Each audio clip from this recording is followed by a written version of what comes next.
Hello children, let's proceed with our civics chapter, the Indian Constitution.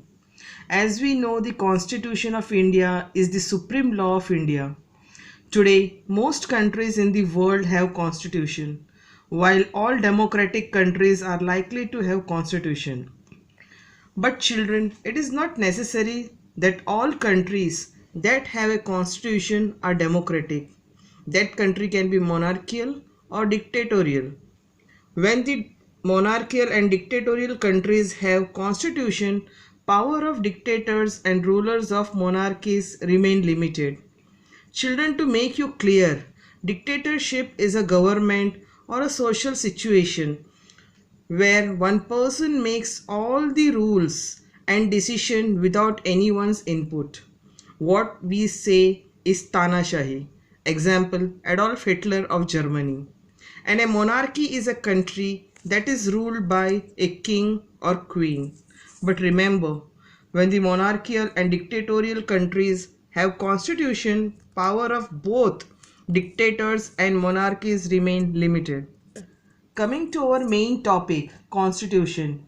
You could see in picture Pandit Jawaharlal Nehru, our first Prime Minister, addressing the Constituent Assembly.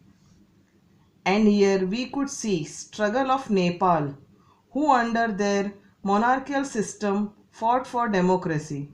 But finally, after many people's struggle, Nepal became democratic country, abolishing the monarchy in 2008. We could see here pictures of movement for democracy.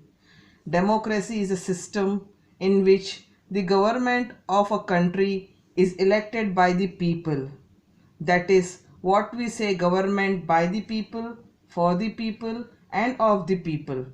But however, there is always possibility that these leaders might misuse their authority, and the constitution usually provides safeguards against this. We could see in picture the classroom situation, how monitor is misusing his power. Class monitor Suresh starts speaking on Anil and complains to teacher so that he get punished.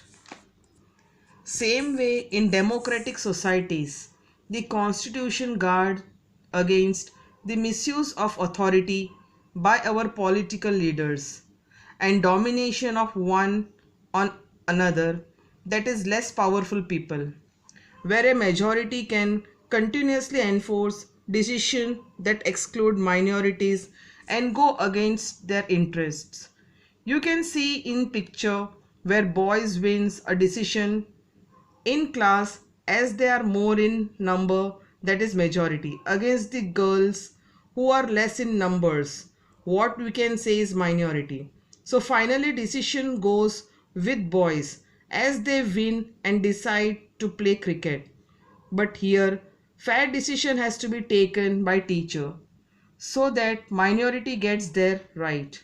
Same way what our constitution does by safeguarding the right of minorities. Similarly, the constitution helps to protect us against certain decisions that we might take that could have an adverse effect on the larger principles that the country believes in.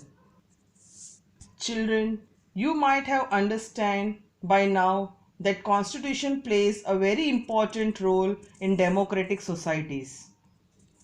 So children, today we wrap up here and meet tomorrow again. Goodbye.